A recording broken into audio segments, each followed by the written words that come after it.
When they came for his father, they forgot to silence the witness. In the quiet corners of a gentrifying neighborhood, David Johnson's pharmacy stood as the last barrier against corporate development. His murder, disguised as police justice, was meant to be the final piece in a perfect conspiracy, until his son Elijah took the stand. What happens when a 10-year-old boy with flawless recall becomes the one thing corrupt men can't control? When the child they overlooked becomes the witness they can't discredit? A neighborhood watches, a mother fights, a system trembles, and a small voice speaking unshakable truths becomes the most dangerous sound in a courtroom built on comfortable lies. Some children inherit wealth, others inherit purpose. Elijah Johnson inherited his father's memory, and with it, the power to bring down an empire. Just before we get back to it, I'd love to know where you're watching from today. And if you're enjoying these stories, make sure you're subscribed, because tomorrow's special episode is one you definitely don't want to miss. The courthouse bustled with activity as the Johnson family made their way through the crowd. 10-year-old Elijah sat in the back seat of their aging sedan, watching his mother Maya apply lipstick with trembling hands. He noticed how her normally steady fingers quivered slightly, leaving a small smudge at the corner of her mouth. "Remember what we practiced," Maya said, meeting his eyes in the rearview mirror. "Just tell the truth." Her voice cracked on the last word. Outside, protesters waved signs reading "Justice for David," while counter-protesters held "Back the Blue" banners. News vans lined the courthouse steps, reporters rehearsing their stand-ups with the imposing building as their backdrop. As they exited the car, uniformed officers stationed outside gave them cold stares. One touched his badge, a silent gesture of solidarity with Officer Reeves. Elijah noticed his mother's typically immaculate appearance was slightly disheveled, a button misaligned on her blouse, a scuff on her right shoe. Small details that spoke volumes about their morning rush and her distracted state of mind. Inside, the courtroom divided visibly. The right side filled with officers in uniform and plain clothes, the left with community members wearing "Justice for David" buttons. Elijah cataloged specific details, counting 27 officers present, 14 in uniform, the rest in suits with visible badge bulges. The middle rows remained sparse, as if people feared appearing neutral. "Stay close," Maya whispered, guiding him down the aisle. Elijah's grandmother sat directly behind them, occasionally whispering prayers that sounded like gentle rain against a window. A sketch artist captured Elijah's face with swift pencil strokes, making him suddenly self-conscious. Across the room, Officer Michael Reeves adjusted his tie with manicured hands. His defense attorney patted his shoulder reassuringly, leaning in to whisper something that made Reeves nod confidently. Reeves made eye contact with Elijah, giving a slight smile that didn't reach his eyes. When the prosecutor looked their way, Reeves's demeanor instantly shifted to somber respect. Elijah noticed how Reeves's fingers tapped rhythmically when the prosecutor spoke, but went still when his own attorney talked. His posture was relaxed, legs spread wide, taking up space with the confidence of someone who expected to walk free. Judge Patricia Reynolds surveyed the courtroom with obvious displeasure, her reading glasses perched on the bridge of her nose. "This case has received undue media attention," she announced, glaring at the journalist in the back row. "I want to make myself absolutely clear. Emotional outbursts will result in immediate removal." She made pointed eye contact with both sides of the gallery during this warning. "This case must be decided on facts alone, not community sentiment or loyalty," she added, her voice carrying particular emphasis. Elijah noticed the judge's hand trembling slightly as she shuffled papers. A bailiff stood unusually close to her bench, scanning the crowd constantly. District Attorney Sarah Andrews approached Maya with clear hesitation. She leaned down, whispering intensely, "Are you absolutely certain? We can still use the recording alone." Elijah overheard fragments. "His age, trauma, defense will be brutal." Maya gripped Andrews' wrist and said firmly, "He needs to be seen. They need to hear it from him." The district attorney's assistant shook his head slightly, clearly disagreeing with the strategy. Elijah watched Andrews arrange and rearrange her papers, betraying her nervousness. The prosecution team kept glancing at the clock, as if hoping for a last-minute reprieve. When the time came, the bailiff needed to adjust the microphone dramatically lower for Elijah. The leather chair dwarfed him, his feet dangling well above the floor. He wore his father's tie pin, a small gold mortar and pestle symbolizing the pharmacy. "Please state your name," the clerk instructed. "Elijah David Johnson," he replied, his initial response barely audible. The judge gently asked him to speak up, with unexpected kindness in her voice. Elijah's second attempt came out, clear and measured, surprising those expecting a timid child. "Elijah David Johnson," he repeated with perfect diction. He placed his hand on the Bible with careful reverence, having practiced this moment at home with his mother. The courtroom fell into absolute silence, the air conditioning suddenly seeming loud. District Attorney Andrews approached cautiously, standing at a careful distance. "Elijah, how old are you?" she began. 10 years and 7 months, he answered precisely. "And what grade are you in at school?" "5th grade at Lincoln Elementary, though I take advanced math with the 6th grade class." The officers shifted uncomfortably, as Elijah demonstrated exceptional recall, answering questions about dates and times with unusual precision for a child his age. Andrews gradually established his position that day, his direct line of sight into the pharmacy's back room where his father worked. Then came the critical question, after a careful build-up. "Elijah, is the person who shot your father in this courtroom today?" Time seemed to stretch as everyone held their breath. Elijah looked first at his mother, who gave an almost imperceptible nod. The fluorescent lights buzzed overhead, uncomfortably loud in the silence. Elijah took a deep breath, sat up straighter, suddenly appearing older than his 10 years. His arm rose slowly but steadily, with no hesitation in the movement. His finger extended directly at Officer Reeves, unwavering. His voice changed, taking on his father's cadence. "He killed my daddy, but that's not all he did." The unscripted addition caught even District Attorney Andrews by surprise. Elijah's eyes never left Reeves, a child challenging a grown man without fear. The pointed finger didn't tremble, as if his father's spirit steadied his son's hand. Reeves' confident facade cracked momentarily, a flash of genuine fear crossing his face.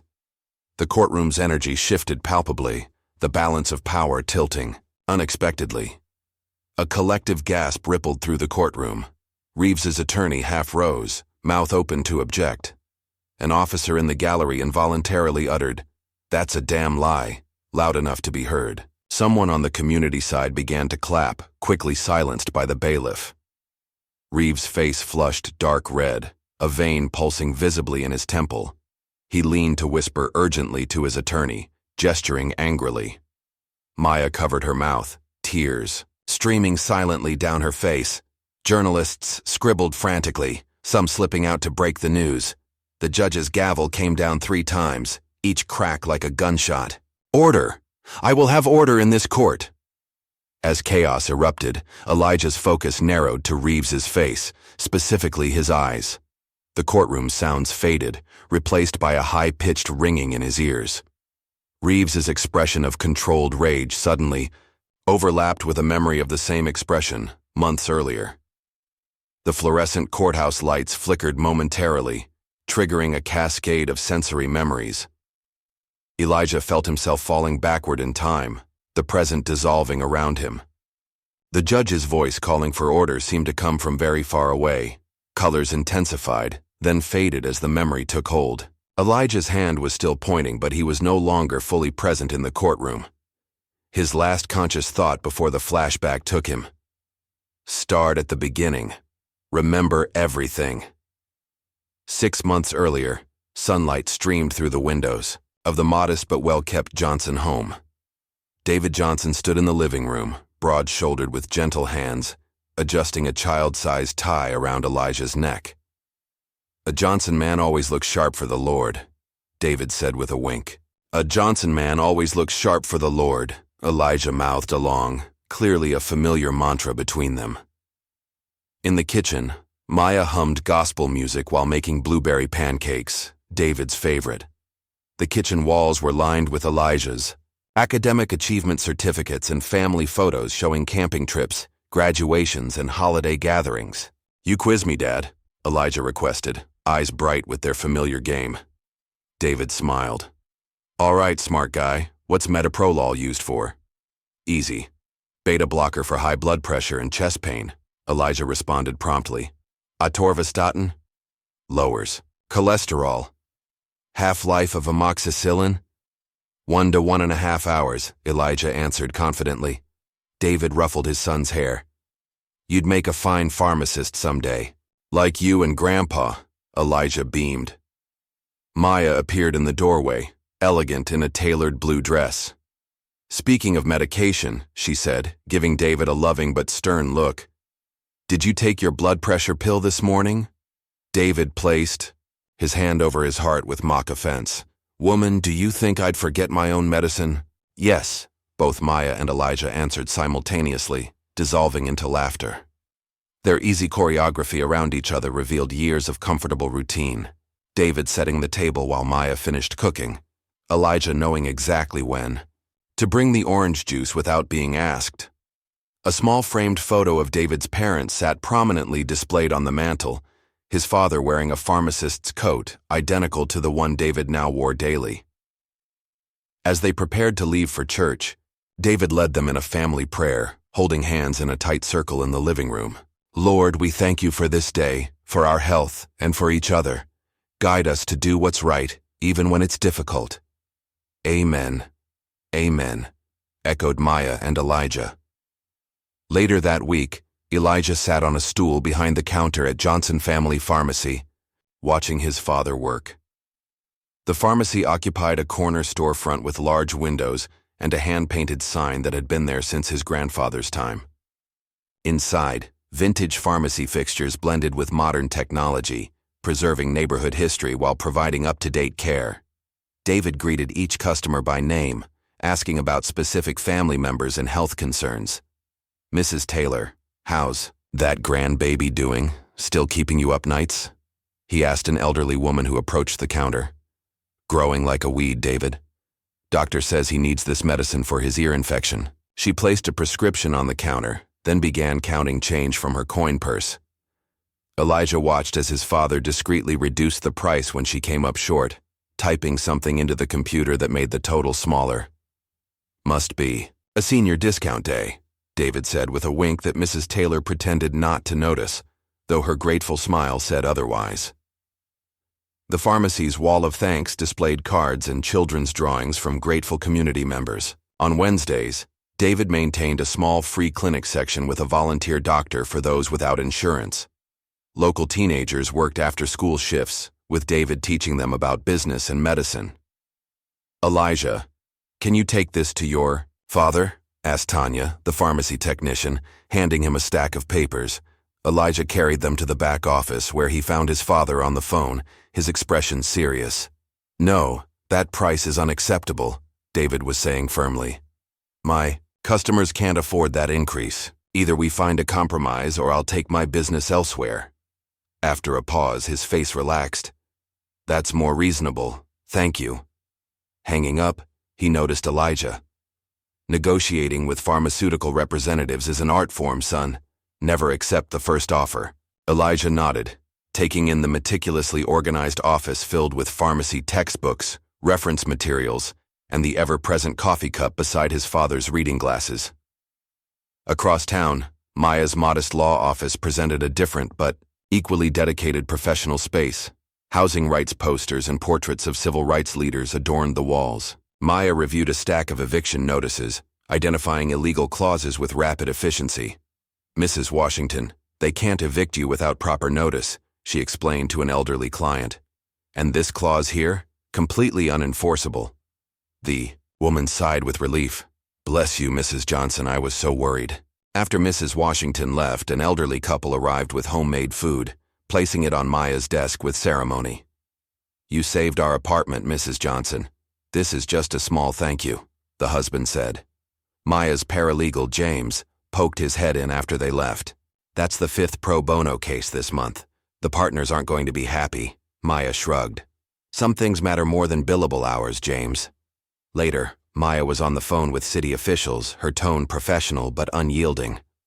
The law is quite clear on this matter, My clients have rights that your office is systematically ignoring. Hanging up, she noticed a filing cabinet labeled West Side Development Cases, with an unusually thick folder inside. She pulled it out, spreading the contents across her desk and frowning at what she saw. When Elijah arrived with the lunch she'd forgotten at home, he found her practicing courtroom arguments in the mirror. The pattern of harassment is clear, Your Honor. These aren't isolated incidents but coordinated attempts to force long-term residents from their homes. Mom? Elijah interrupted. Maya started quickly gathering the papers. Elijah, I didn't hear you come in. As she took the lunch bag, her office phone rang. She answered, her expression darkening as she listened. Quickly, she deleted the message when Elijah came closer. Wrong number, she said lightly, but Elijah noticed the tension in her shoulders. On the wall behind her desk, her law degree hung beside a faded photograph of Maya as a child, standing proudly in front of a housing project building. That evening, at dinner, Elijah demonstrated his remarkable memory, reciting his mother's entire grocery list when she realized she'd left it at home. 2 gallons of milk, bread, wheat not white, eggs, orange juice with pulp, chicken thighs on sale for $1.29 per pound in aisle 7, laundry detergent, the one in the blue bottle because Dad says the green one makes him sneeze. He continued, until Maya laughed, holding up her hands in surrender. Okay, memory champion, I believe you. David looked on proudly. That gift of yours is something special, son. In Elijah's bedroom, the walls were covered with detailed drawings of things he'd observed. The pharmacist's scale at his father's shop, the courthouse where his mother worked, neighborhood buildings, all labeled with precise dates and times. His bookshelf contained notebooks where he recorded interesting things people don't think I notice, filled with surprisingly insightful observations for a 10-year-old. Later that night, Elijah pretended to be asleep on the couch but watched, through barely open eyes as his parents spoke in hushed tones.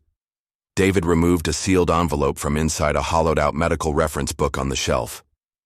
Are you sure we should be doing this? Maya whispered, looking worried. If we don't, who will?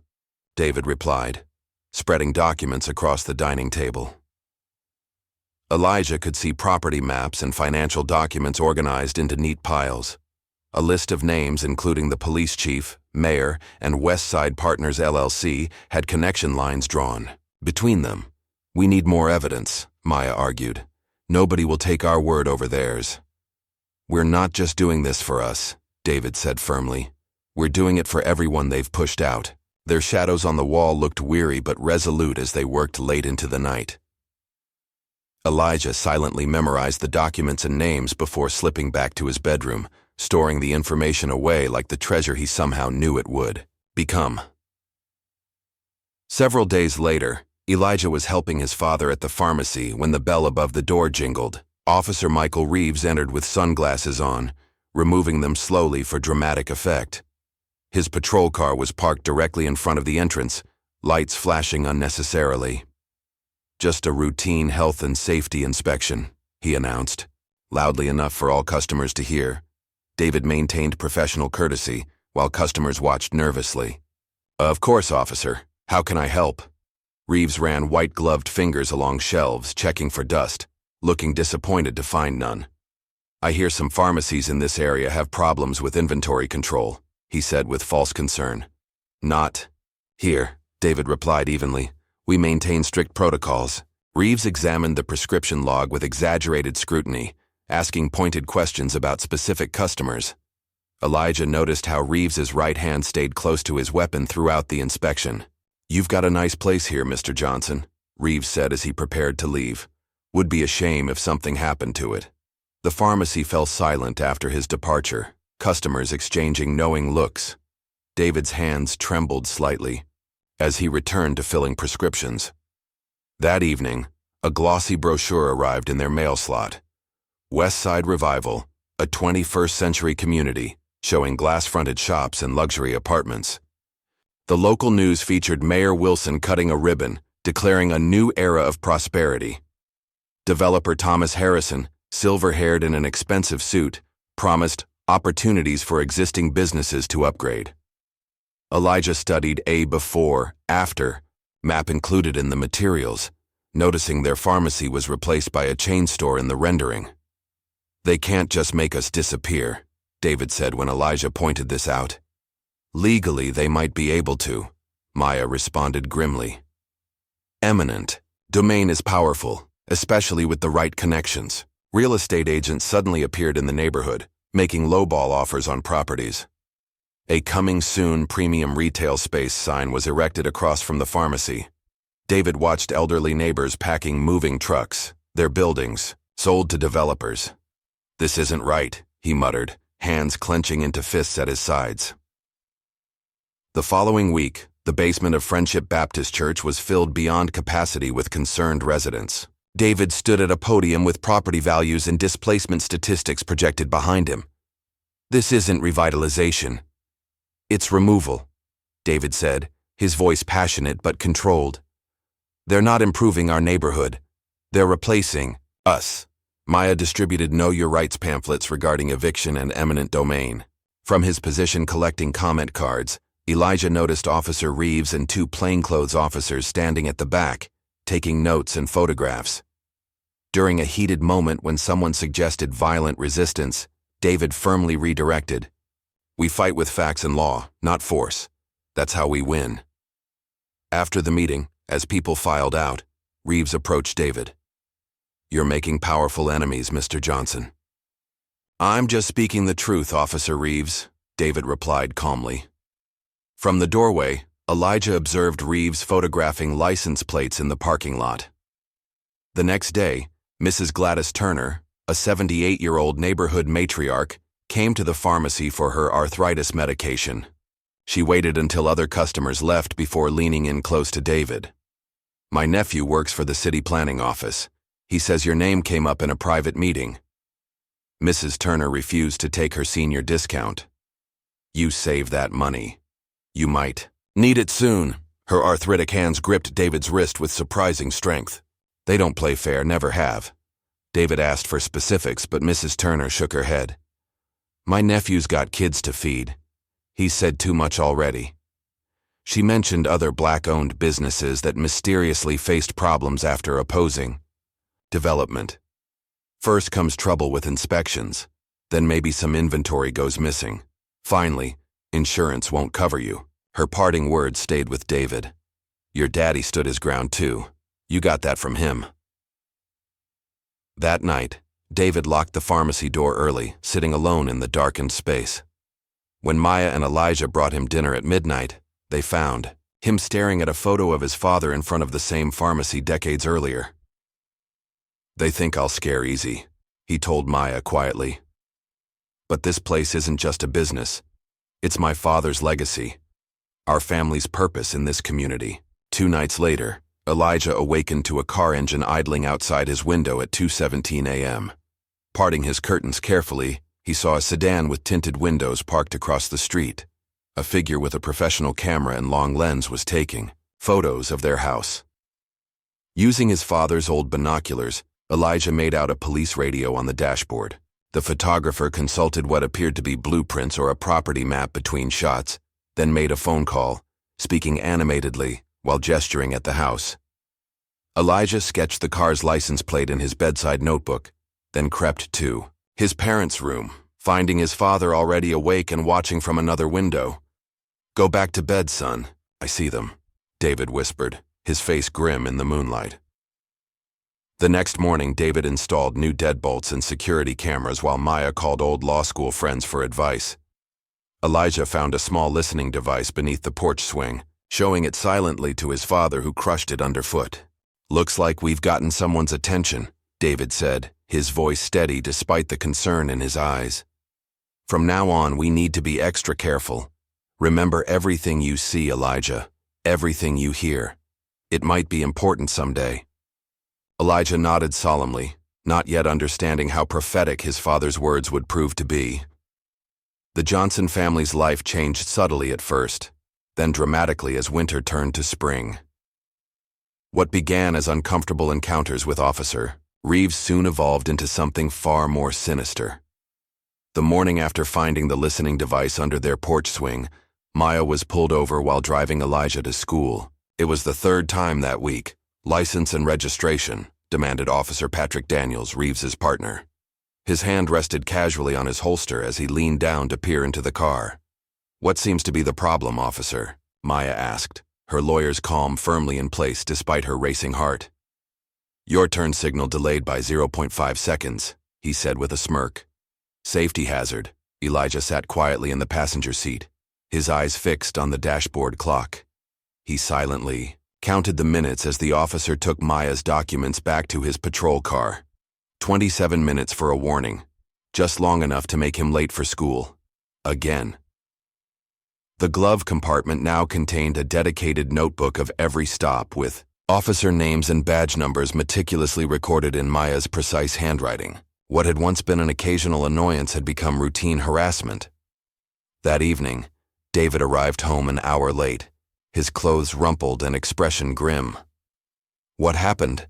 Maya asked, immediately sensing something was wrong.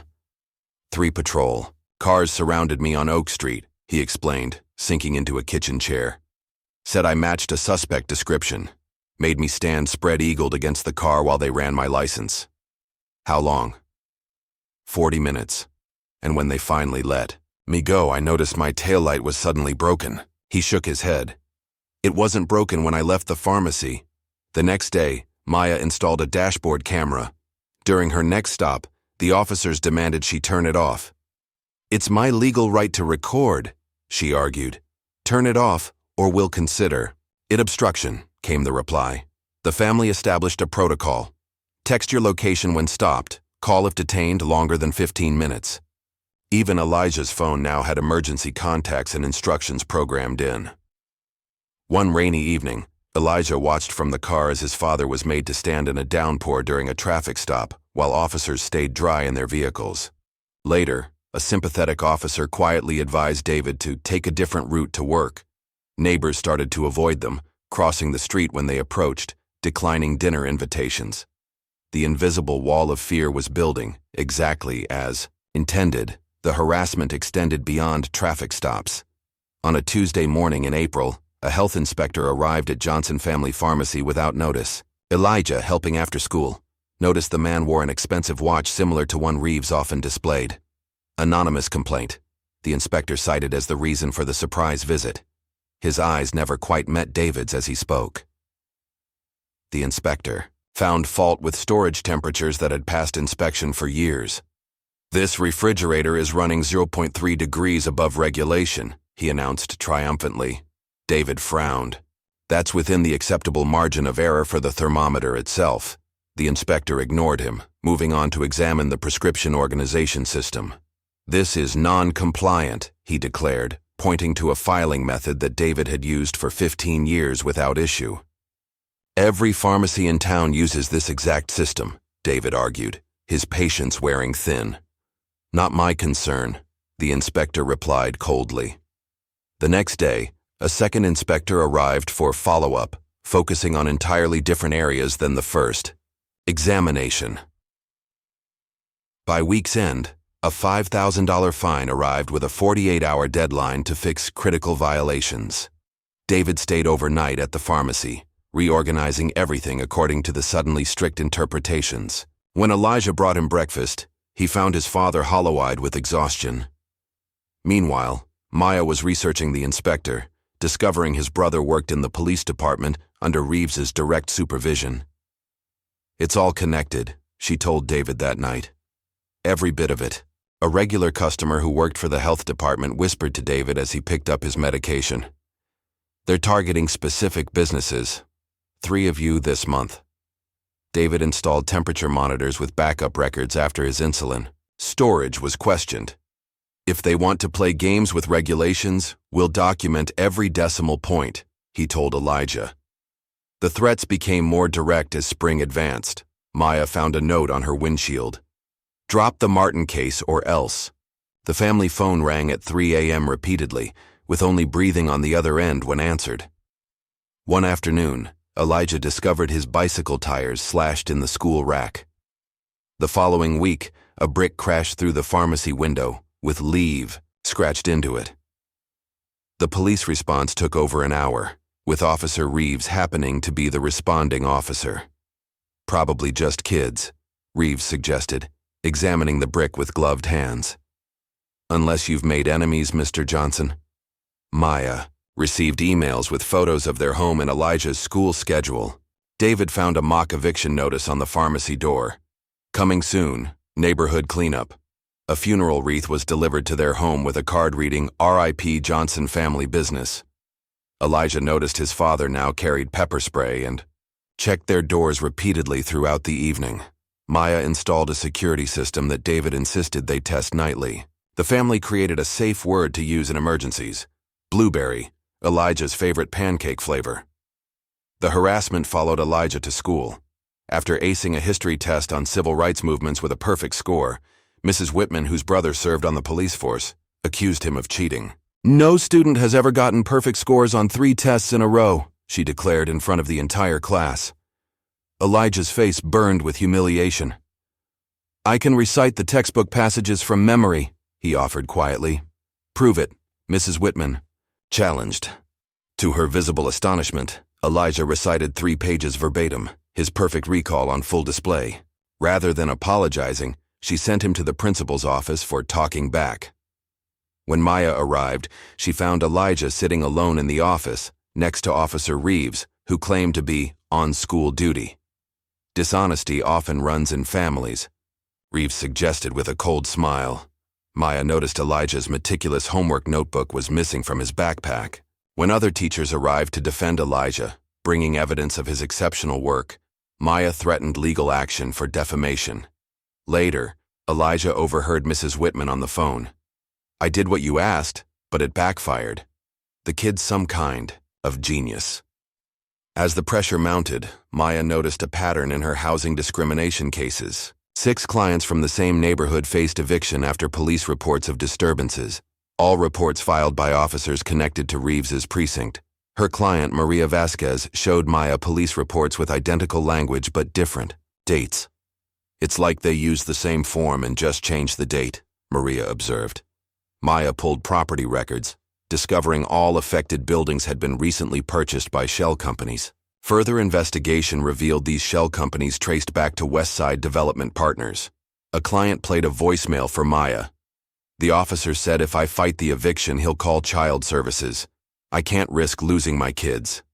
Maya visited a senior housing complex where residents whispered about police wellness checks that always found violations. One elderly client showed Maya a photo of Officer Reeves with the development company CEO at a charity golf tournament. "They act like they're on opposite sides, but look," the old man said, tapping the photograph. "They're buddies." Maya created a secure online database to document the pattern, accessible only with 2-factor authentication. "We need to connect all the dots," she told David. "This is bigger than just us." David began his own investigation, creating a map on the pharmacy back office wall, marking affected businesses with red pins. When completed, the pins perfectly outlined Phase 1 of the Westside Development Project. He discovered other business owners suddenly prescribed anxiety medications. Comparing notes with a restaurant owner who received health violations after 20 years of clean inspections, David found a pattern emerging. A barbershop experienced mysterious electrical problems after refusing to sell. The hardware store faced sudden tax audits and license reviews. All businesses cited used the same rotating group of inspectors. Most telling of all, businesses who sold received perfect inspection scores the month before sale, as if rewarded for compliance. "They're clearing us out systematically," David told Maya as they reviewed his findings. "First the pressure, then the offer, then more pressure until people break." The business owners began to meet secretly to share information, gathering in the back room of Johnson Pharmacy after hours. David photographed the evidence map and removed it before official pharmacy inspections, knowing it would only intensify their targeting. By early summer, the Johnsons' dining room table was covered with string-connecting photos and documents, a visual representation of the corruption they'd uncovered. Maya had created a flowchart of money from development companies to campaign contributions. Property records showed Police Chief Williams' wife purchasing investment properties before development announcements were made public. Bank statements revealed suspicious deposits to inspection officials after key business closures. A list of Police officers receiving promotions after businesses in their patrol areas closed or sold pointed to departmental involvement. Documents confirmed Officer Reeves lived in a luxury apartment owned by a development subsidiary. "It's not just a few bad officers," Maya said grimly. "The whole system is compromised." David uncovered a pharmaceutical connection. The chain pharmacy slated to replace his was owned by a company where the police chief's brother served as an executive. Elijah contributed his observations. Specific officers patrolled only development-targeted areas, while other neighborhoods saw minimal police presence. As evidence mounted, so did the danger. David installed hidden cameras throughout the pharmacy, disguised in everyday objects. He gave Elijah a voice-activated watch recorder. "Press this button twice if you see Officer Reeves," he instructed his son. "Record everything that happens." Maya created an encrypted email account that automatically forwarded evidence to trusted journalists, if not accessed for 72 hours. David showed Elijah secret compartments in the pharmacy floor. "If anything happens, remember where these are," he said, his expression more serious than Elijah had ever seen. The family established code words for different situations. Red umbrella meant record everything happening. Maya met with a digital security expert who installed protection on their devices. David taught Elijah memory techniques for license plates and badge numbers. A hidden thumb drive in Elijah's action figure contained backup copies of key evidence. "Remember," David told Elijah one night, "sometimes the most important thing you can do is remember. The truth has power, but only if someone is brave enough to tell it." Their preparations weren't just precautionary. One evening after a court hearing, Rookie Officer Teresa Lewis lingered as Maya packed her briefcase. She followed Maya to the parking garage, nervously checking over her shoulder. "I didn't sign up for this," Officer Lewis whispered. "My family lives in the neighborhood too." She passed Maya a note about weekly target updates in the precinct basement.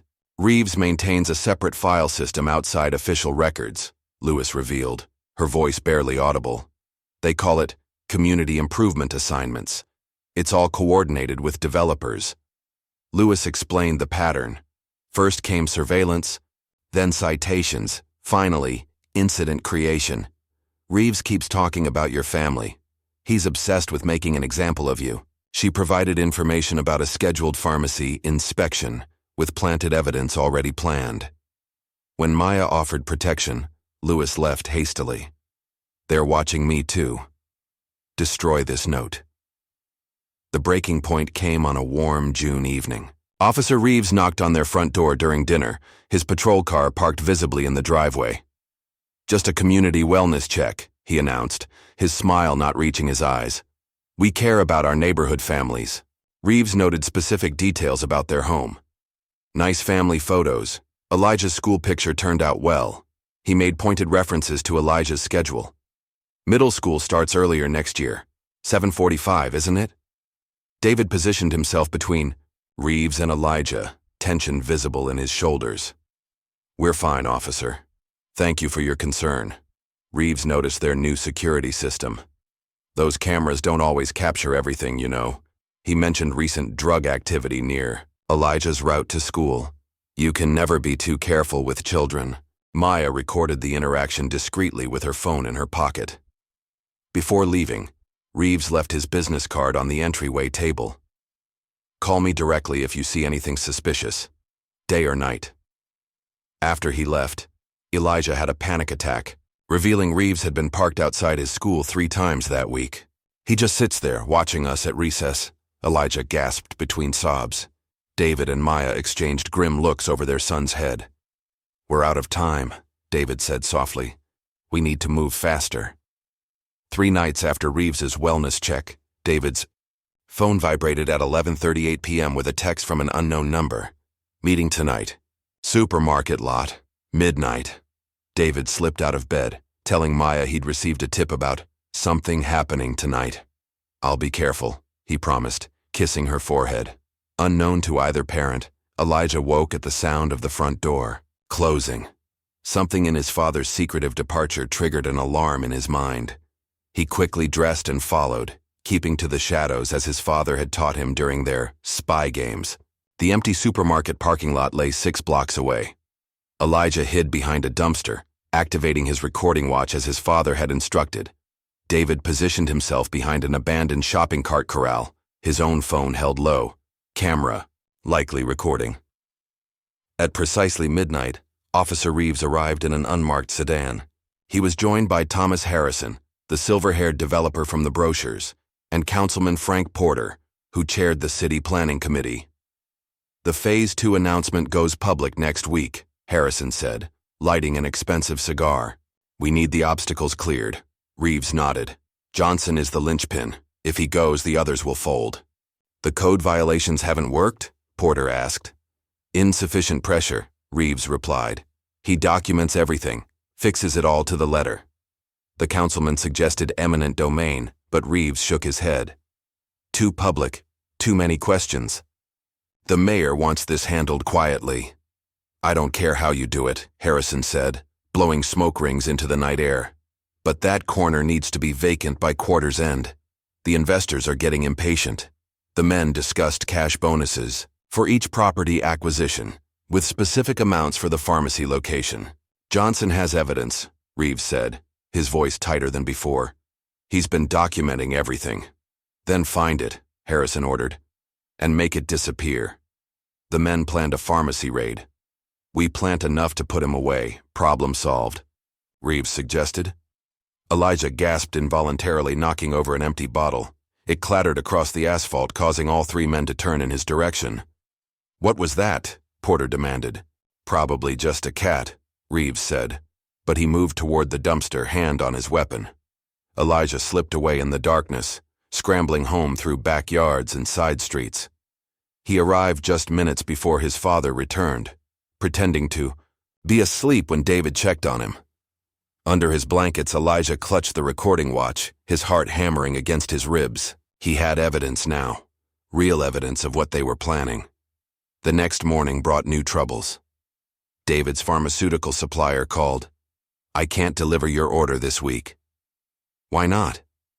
"We've done business for 15 years, David pressed. "I'm sorry. That's all I can say." The line went dead. David drove to the warehouse personally, finding the manager nervous and evasive. "I've got a family too, David," the man finally admitted, glancing at security cameras overhead. "They made it clear what would happen if I kept supplying you." Over the next few days, David discovered all local suppliers had received similar warnings.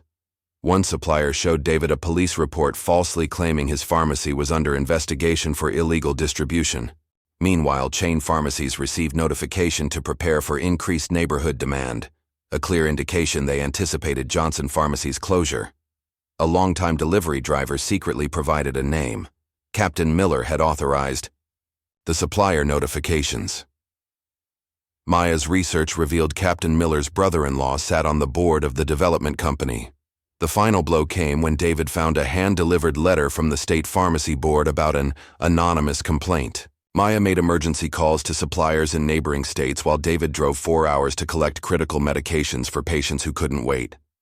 "They're trying to cut off our supply lines," David told Maya that night. "Without inventory, we can't serve the community. Without serving the community, we have no business." "They want us desperate," Maya observed. "Desperate enough to sell." On the legal front, Maya was facing her own crisis. Her strongest housing discrimination case, the Martin family eviction, suddenly unraveled. She arrived at court to find the clerk looking confused. "That case was dismissed yesterday," he informed her. "That's impossible. I'm the attorney of record. I would have been notified." Investigation revealed the case file's evidence exhibits were missing, including police harassment documentation. The judge's dismissal cited insufficient evidence, despite Maya having submitted extensive documentation just days earlier. Security footage of the file room was mysteriously corrupted during the hours the files went missing. The court reporter's transcript had key testimony from police witnesses removed. Maya's paralegal discovered 3 other housing cases similarly undermined in recent weeks, all connected to properties in the development zone. The Martin family called in panic. "They've scheduled our eviction for tomorrow despite the legal stay." Maya rushed to an emergency hearing, finding a different judge assigned, one with known connections to developers. Her frantic call to David summed up their situation. They're not just bending the system. They own it. That night, Maya connected with attorneys in 5 other cities facing similar development patterns. A video conference revealed identical tactics: police harassment preceding development announcements, minority-owned businesses targeted. First, creating divided community response. News articles from multiple cities showed the same developers operating under different names. Statistical analysis revealed a 300% increase in code violations in minority neighborhoods before development. Federal housing data showed systematic displacement patterns in gentrifying neighborhoods. Maya discovered a police training conference, sponsored by development companies, Urban Renewal Security Protocols. It's a nationwide playbook, she told David. We're not just fighting local corruption, we're fighting an established system. David found pharmacy association warnings about targeted closures of independent pharmacies in development zones. Elijah helped create a timeline showing their city following the exact pattern of 3 previous cities where Westside Development had projects. Following the money proved equally revealing. Maya traced property purchases to shell companies with obscured ownership. Financial records showed the police pension fund investing heavily in development company stock. Bank records revealed suspicious deposits to Reeves's account following business closures. Offshore accounts linked to city officials received consulting fees from developer subsidiaries. The mayor's daughter had been employed by the development company at a suspiciously high salary, despite minimal qualifications. Tax records showed property value reassessments benefiting development-friendly businesses. This isn't just corruption, said Maya's financial analyst friend after reviewing their evidence. It's organized racketeering. David found his pharmacy insurance premiums had suddenly tripled with no explanation. With mounting evidence but growing danger, David arranged to meet investigative journalist Samantha Watson in a diner 2 towns over. He chose a location without security cameras, paid cash, and used public transportation to avoid being followed. Samantha had previously exposed corruption in the police department 5 years ago, resulting in several resignations. David provided select evidence, enough to interest her, but withholding key documentation. If anything happens to me, my wife has instructions to contact you with everything else, he told her. Samantha warned that her previous police investigation had resulted in threats to her family.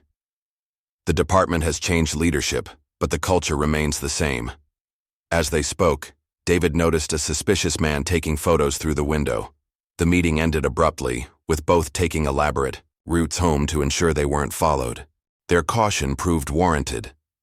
3 nights later, the pharmacy's security alarm triggered at 3:17 a.m. David and Maya rushed to the scene to find police already there. Officer Reeves happened to be patrolling nearby. The front window had been shattered, but oddly, the glass was carefully swept into a pile rather than scattered naturally. The surveillance equipment was missing, but the safe remained untouched despite being in plain view. Prescription medications were undisturbed, except for empty bottles placed in unusual positions. Evidence showed careful searching. Drawers partially open, files riffled through. David's hidden backup camera, inside the wall clock, captured images of uniformed officers searching through papers.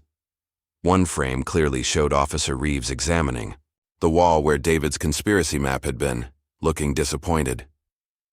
The police report described a random vandalism despite clear signs of a targeted search. The insurance adjuster suggested the claim might be denied due to suspicious circumstances. When they were finally allowed back inside, David found a small police badge pin deliberately left on his desk, a calling card. "They're looking for our evidence," he told Maya as they drove home. "They know we have something." Maya had her own disturbing news. Officer Lewis, who had promised to provide additional evidence, missed their scheduled meeting. Lewis's partner claimed she had called in sick, looking uncomfortable with the question. Maya drove past Lewis's house, seeing her car but getting no response to knocks. 3 days later, Lewis was discovered beaten in an alley near the precinct. Titur. Official report claimed she had interrupted a robbery, despite nothing being stolen. Maya visited Lewis in the hospital, finding the door guarded by 2 officers from Reeves's unit. Lewis turned away when seeing Maya. "I have nothing to say to you."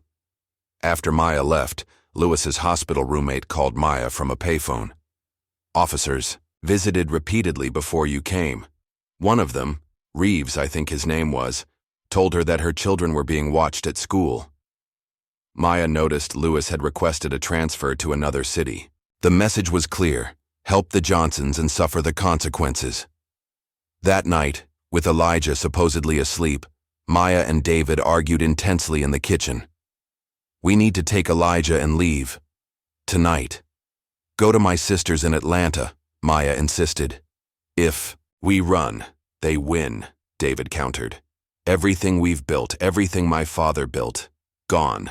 I'd rather have a living husband than a dead hero. They're not playing games anymore." Elijah sat on the staircase recording the argument, his face streaked with tears. "What message does running send to Elijah? That we abandon our community? When things get tough," David demanded. Maya threw a stack of threatening letters across the kitchen table. "What message does your death send? Because that's where this is heading." Her next word stopped both David and the eavesdropping Elijah cold. "And it's not just about us anymore," she said, her voice breaking. "I'm pregnant, David. 8 weeks." David's expression softened. He wrapped his arms around Maya, resting his chin on her head. "All the more reason to stand our ground. What kind of world will they be born into if we don't?" After a long silence, Maya offered a tearful ultimatum. 3 more days. If we don't have enough to take to the FBI by then, we leave." David nodded. 3 days. Elijah slipped back to bed before being discovered, lying awake planning his own evidence collection. His father's words echoed in his mind. "Remember everything." The next night, Elijah found his father in the pharmacy office at midnight, carefully organizing documents. David was startled, but then invited him in. "I suppose, you should know this too."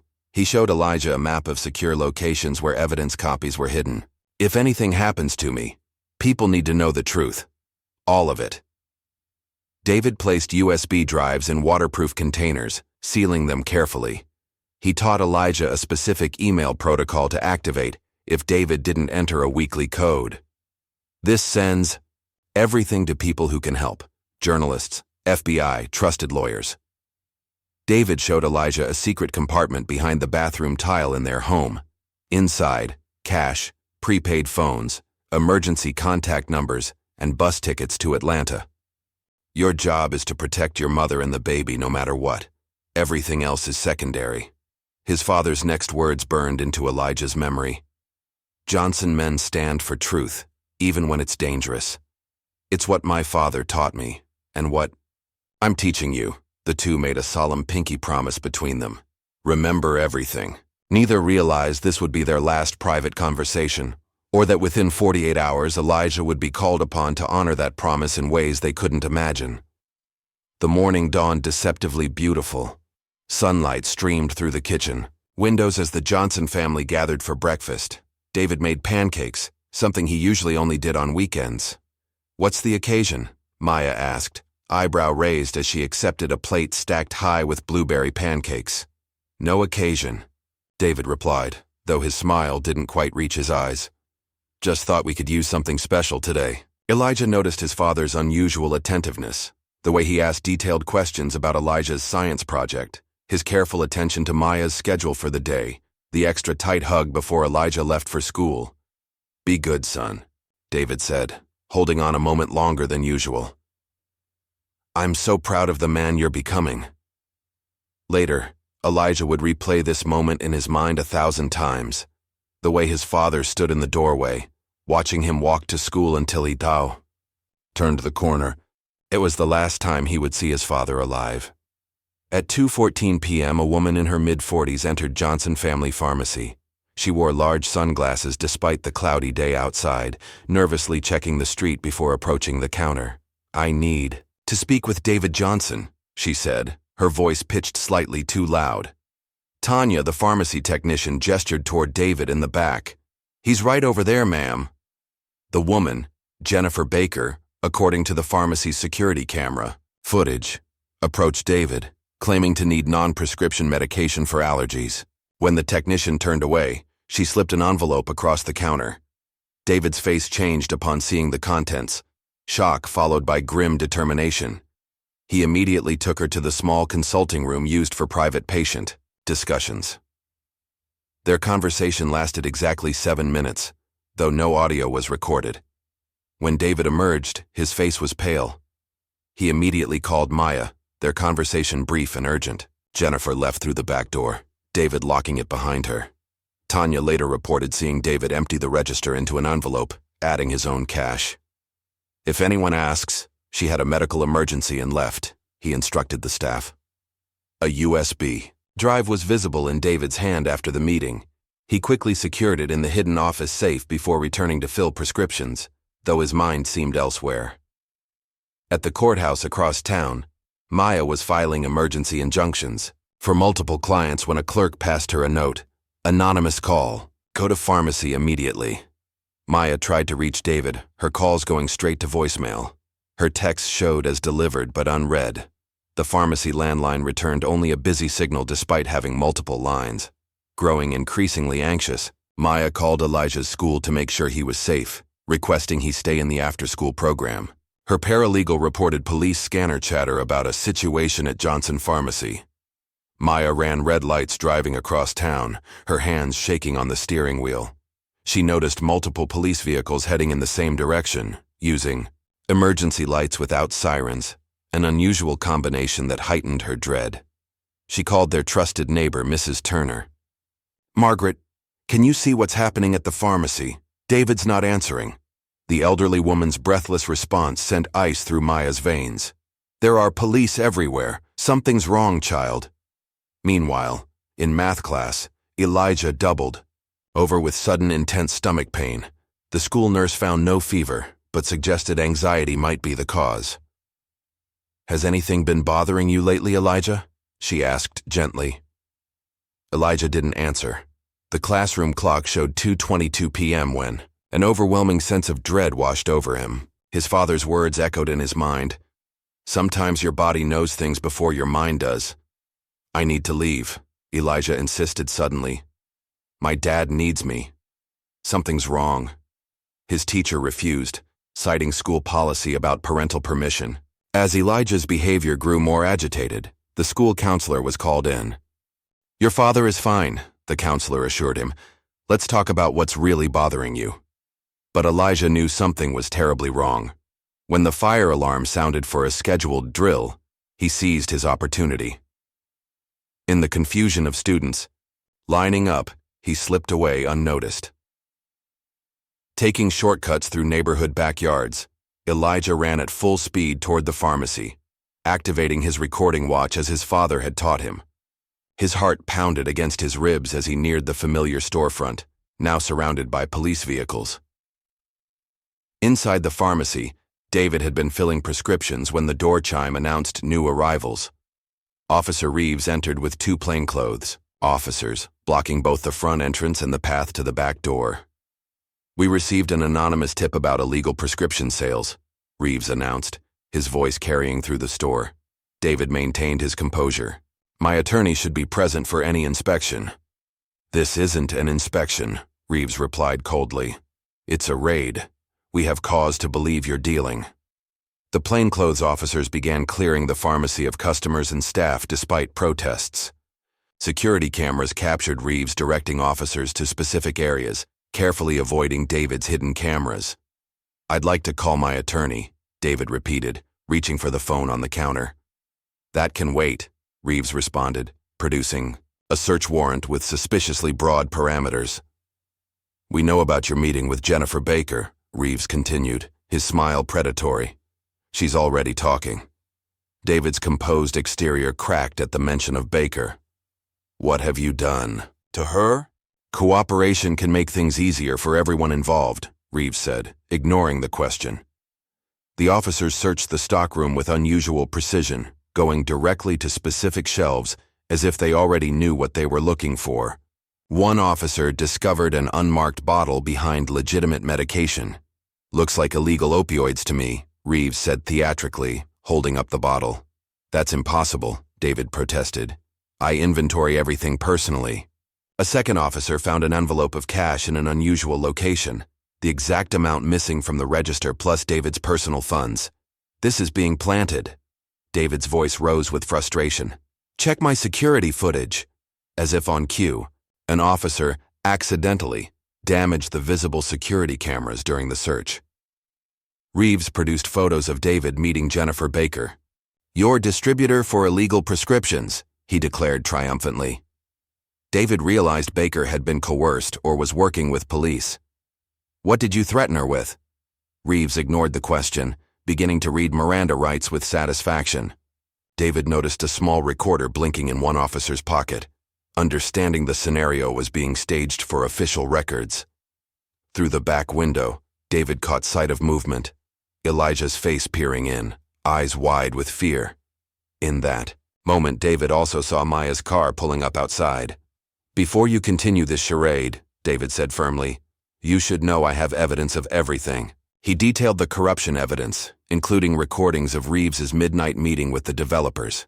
"It all gets released automatically unless I enter a code tonight. Even if you arrest me." David reached slowly toward his phone. "I'm calling my attorney now, as is my right." Reeves glanced at the other officers, silent communication passing between them. The atmosphere in the room shifted perceptibly. "It's over, Reeves," David continued. "The FBI gets everything tomorrow morning." As David's hand moved toward his phone on the counter, Reeves's face transformed from confidence to cornered rage. Making eye contact with Elijah through the back window, David gave a subtle headshake, warning his son to stay hidden. It was his final act of protection. Maya reached the pharmacy front door just as David retrieved his phone. Through the glass, she saw Reeves's hand move to his weapon. "Gun!" Reeves shouted, despite the phone clearly visible in David's hand. 2 shots exploded in the small space, the sound momentarily deafening. David's expression registered shock rather than pain as he looked down at the spreading red stain on his white pharmacy coat. His last words were captured on his hidden recording. "Maya, Elijah, remember." From Elijah's perspective through the window, his father fell in slow motion, collapsing behind the counter. Maya's scream from the front of the store pierced the air as she broke through the door. With practiced efficiency, Reeves planted his backup weapon near David's outstretched hand. The other officers' expressions registered momentary shock. This wasn't part of the plan. "He went for a weapon," Reeves told them coldly. "We all saw it." Frozen outside the window, Elijah pressed, his hand against the glass unnoticed in the chaos. His watch recorder captured every sound, his eyes documenting every visual detail with the perfect recall that had once been a source of family pride. Maya fought to reach David, officers restraining her. "That's my husband. This is a crime scene. Now." Reeves blocked her path. Elijah registered critical details.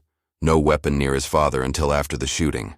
The response times: shooting at 2:47 p.m., backup arriving at 2:49 p.m., paramedics not until 3:05 p.m. He heard Reeves on the radio. "Shots fired, officer involved, suspect down." His voice completely calm, as if reporting the weather. One younger officer vomited in the corner, clearly distressed by what had transpired. Moving silently to the pharmacy's back entrance, Elijah used the key his father had given him. While officers focused on the front scene, he retrieved the USB drive from the hidden compartment his father had shown him just days before. The final image seared into his memory. His father's unseeing eyes, hands still reaching toward the phone. That might have saved him. Within minutes, police response became overwhelming. 14 vehicles arrived, despite no officer injury being reported. Crime scene tape created a perimeter extending unusually far from the building. Officer James Wilson, Reeves's loyal colleague, took witness statements, visibly directing answers toward the narrative they wanted to establish. News vans arrived, a police spokesman already prepared with a detailed statement suggesting prior knowledge. Maya was held in a patrol car, denied access to David's body or the scene. Reeves emerged, immediately surrounded by a protective circle of fellow officers. Evidence technicians were directed to specific areas, avoiding others without explanation. Pharmacy. Customers gathered across the street, kept at a distance. Those who questioned the police narrative were identified by plainclothes officers for later visits. Maya's repeated requests for her attorney were ignored. "This doesn't concern you." Yet, Police Chief Williams arrived personally, huddling with Reeves before official statements were made. Elijah hid in the growing crowd, recording watch still active, memorizing faces and actions. He overheard a paramedic telling his partner, "He was dead before we arrived. They waited too long to call us." By evening, the official story had already solidified. The news lead story proclaimed, "Local pharmacist killed in drug enforcement operation." The police chief's press conference announced, "The discovery of significant quantities of illegally distributed prescription medications." Carefully edited body cam footage released showed only the moment David reached for his phone, conveniently cutting before showing it was not a weapon. News graphics depicted Johnson Pharmacy as the center of a neighborhood drug distribution network.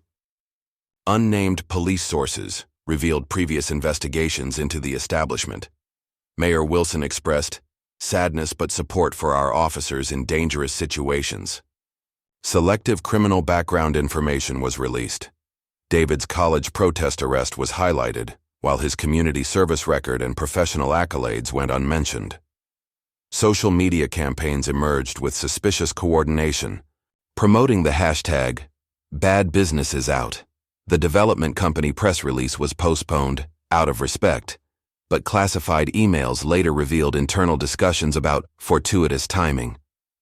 Elijah watched the reports in horrified silence, recording each lie in the journal his father had given him. His perfect memory, once a source of academic pride, now became a vault preserving the truth no one else seemed willing to acknowledge. Rain fell in sheets the morning of David Johnson's funeral. Friendship Baptist Church overflowed with mourners, despite the downpour, many standing outside under umbrellas. Unmarked police cars photographed attendees from across the street, officers noting license plate numbers and faces. Pastor Williams delivered a eulogy, carefully avoiding mention of the circumstances. "David Johnson was taken from us too soon. His dedication to this community, his love for his family, and his generous spirit leave a legacy that will endure." Maya sat in the front pew, physically supported by her sister Nicole, who had flown in from Atlanta. Her eyes were hollow, her skin pale against her black dress. Beside her, Elijah remained stoic beyond his years, his back straight, his expression unreadable as he scanned the mourners, identifying 5 undercover officers among them.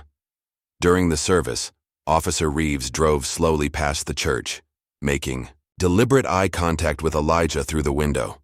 The message was clear: "I'm watching, always watching." Community members whispered about trouble for attending, some leaving early when they spotted the surveillance.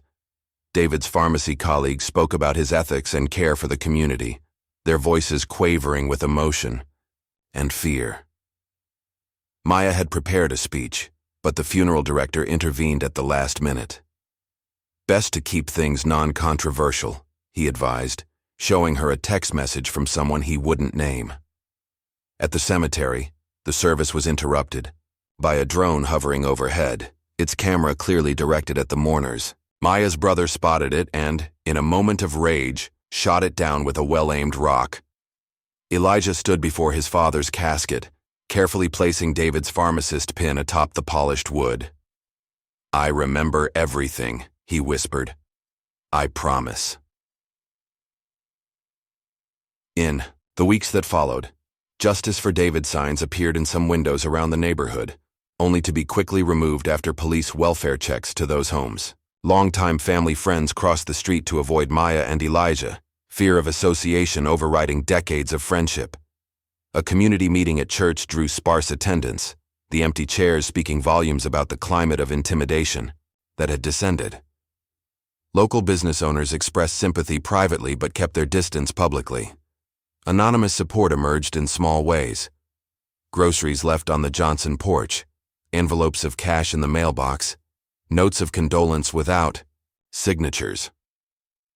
David's regular pharmacy customers divided, some defending him fiercely, others questioning if they knew him at all. Neighborhood watch groups suddenly began monitoring the Johnson home, reporting visitors to the police. The development company seized the opportunity, offering to purchase homes at premium rates for those uncomfortable with recent events. Many sold, particularly those nearest to the Johnson residence. Maya overheard mothers at school pickup whispering, "I can't let my kids play with Elijah now. What if police are watching his house?" The pastor received pressure to scale back church support for the family. Only a few brave allies stood firm, most notably Mrs. Turner, who brought food daily, declaring loudly for anyone listening, "They killed this boy's father. They won't starve him too." Financial pressures mounted immediately. A formal letter from the mortgage company arrived citing review of loan circumstances. Maya discovered a second mortgage David allegedly took out 3 months prior, with paperwork bearing a signature that didn't match his handwriting. Her research revealed the mortgage company had been recently acquired by a development-linked bank. A property tax reassessment arrived showing a 40% increase with a 30-day payment window. Their home insurance was abruptly canceled due to increased risk factors in neighborhood. Water damage appeared in the basement from a mysterious pipe, break at street level that no other homes experienced. A city inspector declared the house potentially unsafe after an anonymous complaint. Neighbors on both sides received lucrative offers to sell, creating physical isolation as houses were quickly demolished for preparation work. A foreclosure notice appeared despite Maya's legal challenges. Her sister offered their Atlanta home. Again, "This house isn't worth your lives." Elijah found survey markers placed on their property without permission, removing them nightly, only to find them replaced each morning. Through it all, Elijah remained silent. For 32 days after the shooting, he didn't speak a single word, communicating only through written notes. The school psychologist expressed concern about selective mutism caused by trauma, recommending therapy that Maya couldn't afford now that David's income was gone. Elijah's bedroom walls became covered with intricate diagrams connecting events, incomprehensible to anyone but him. His journal entries grew increasingly detailed, recording overheard conversations verbatim with times, dates, and speakers precisely noted. Maya found him sleepwalking one night, arranging items in the living room to exactly the position they had been in before David died.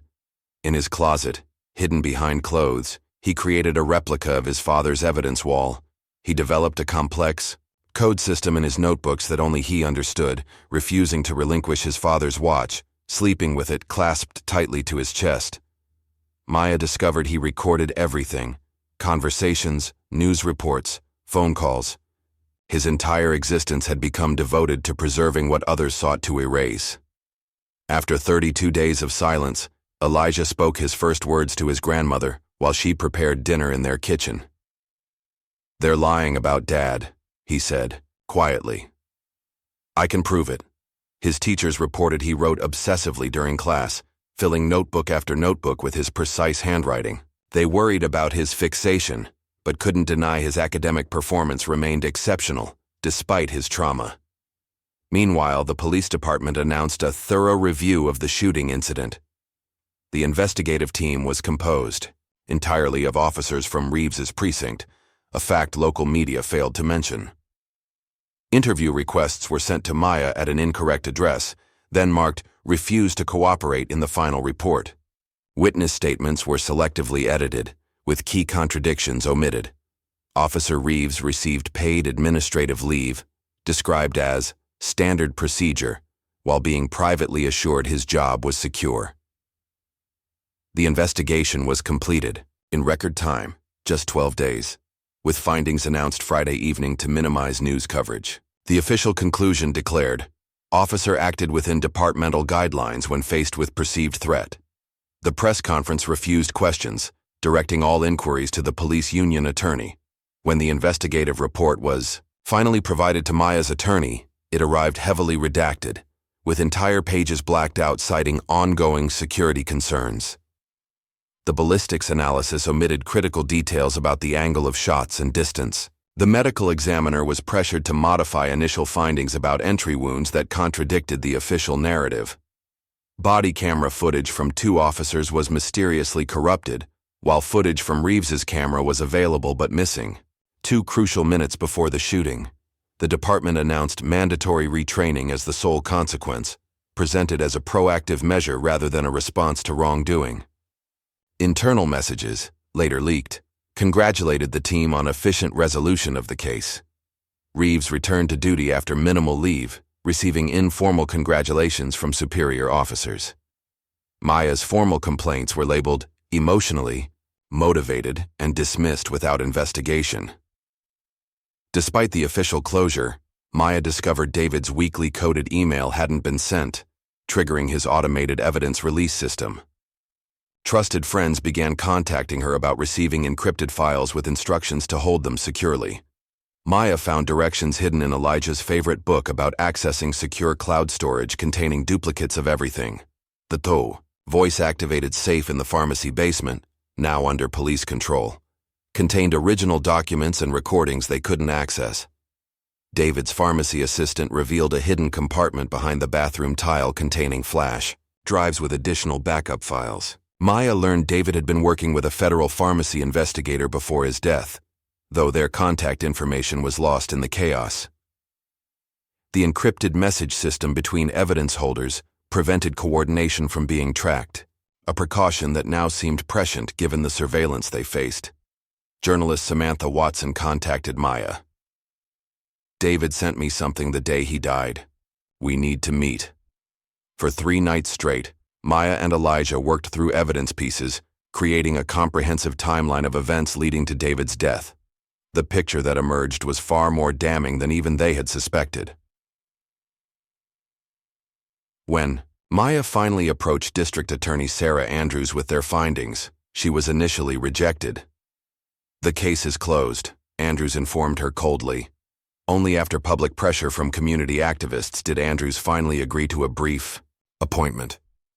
Even then, she remained dismissive until presented with the recording of Reeves's midnight meeting with the developers. "This isn't sufficient," Andrews argued. "It's circumstantial and could be manipulated."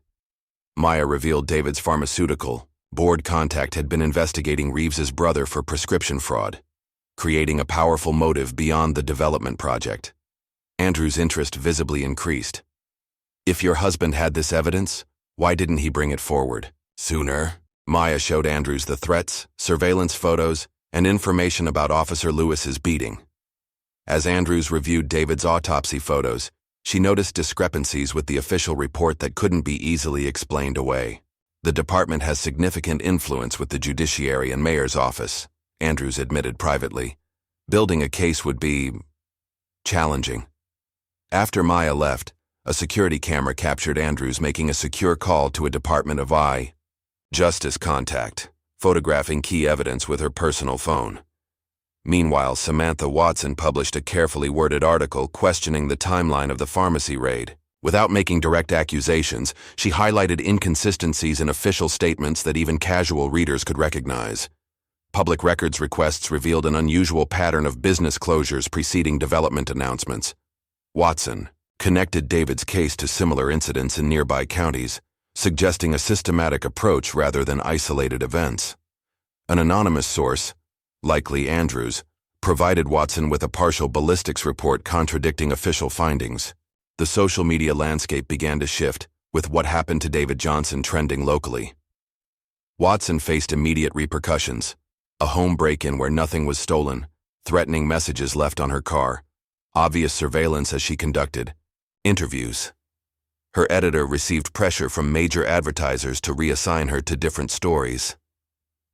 Undeterred, Watson created a podcast series examining gentrification enforcement patterns nationally, using David's case as a central example, without making unprovable allegations. The police union demanded a retraction, threatening a defamation lawsuit that never materialized. Watson arranged to meet Elijah at the public library, recording his methodical timeline of events. His precision and recall stunned the experienced journalist. "You saw everything, didn't you?" she asked gently. Elijah nodded. "I was at the back window. I saw Officer Reeves shoot my dad when he was just holding his phone. Then he put a gun near him afterward." "Would you be willing to say that publicly?" Watson asked. "Mom says it's too dangerous," Elijah replied. But Dad always said the truth has power. I think he'd want me to tell it. That night, Elijah found Maya crying over the foreclosure notice at the kitchen table. The bank had accelerated the process, giving them 30 days to vacate the property. Dad said if anything happened, I have to remember everything. Elijah told her, his voice steady. I do remember, Mom. All of it. He showed Maya his coded journals, meticulously documenting months of harassment leading to the shooting. I saw everything through the pharmacy window, he confessed. I recorded it, too. Maya's initial reaction was fear. The court will be brutal to you, you're just a child. Elijah played the recording from his watch, Reeves clearly saying he went for a weapon after the shooting. The audio captured the distinctive sound of something being placed on the floor after David fell. Dad always said we have to stand up, for what's right, even when it's hard, Elijah insisted. That night, Maya made a call to District Attorney Andrews' home. My son was there, she said without preamble. He saw everything. Later, alone in his room, Elijah practiced his testimony in the mirror, his father's watch still on his wrist, the red recording light blinking steadily. I will remember everything, he promised his reflection. I will say everything. He didn't know that his words would soon stun a courtroom, or that his father's meticulous planning would ultimately bring down not just Officer Reeves, but an entire system of corruption. He only knew that remembering was the task he'd been given, and no matter how painful those memories, he would not fail. The wheels of justice turned slowly at first, then with unexpected speed. 3 weeks after Maya's call to District Attorney Andrews, a grand jury was convened in secret. Elijah and Maya arrived at the courthouse through an underground garage to avoid media attention, a precaution that proved necessary when news of the proceedings leaked later that day. Grand jury members visibly reacted when Elijah entered the room. Shock at his youth mingled with skepticism that a child could provide reliable testimony in such a serious case. District Attorney Andrews presented only the strongest evidence. Elijah's recording, witness testimony contradicting the official police report, and financial connections between Reeves and the development company. Andrews limited Elijah's testimony to 15 carefully crafted questions, each answered with a precision and clarity that belied his 10 years. The grand jury foreman, a middle-aged schoolteacher named Robert Walsh, visibly fought emotions during Elijah's account of watching his father fall. And what did you see Officer Reeves do immediately after your father fell? Andrews asked. He took a gun from his ankle holster and placed it next to my dad's hand, Elijah replied without hesitation. Then he said into his radio, suspect down. Went for a weapon. But Dad only had his phone. Deliberation took just 90 minutes, unusually quick for such a case involving a police officer. The indictment came down on second-degree murder charges, with lesser charges for evidence tampering and corruption.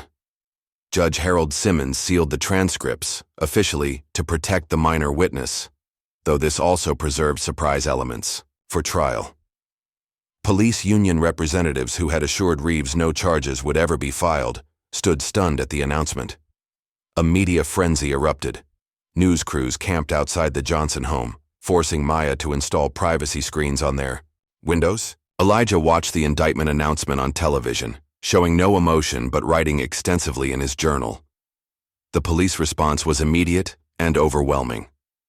The union hired legendary defense attorney Eleanor Bradford, a former prosecutor, with an unblemished 52-0 record defending officers accused of misconduct. The department created a legal defense fund, raising $750,000 within days through donations from police associations nationwide.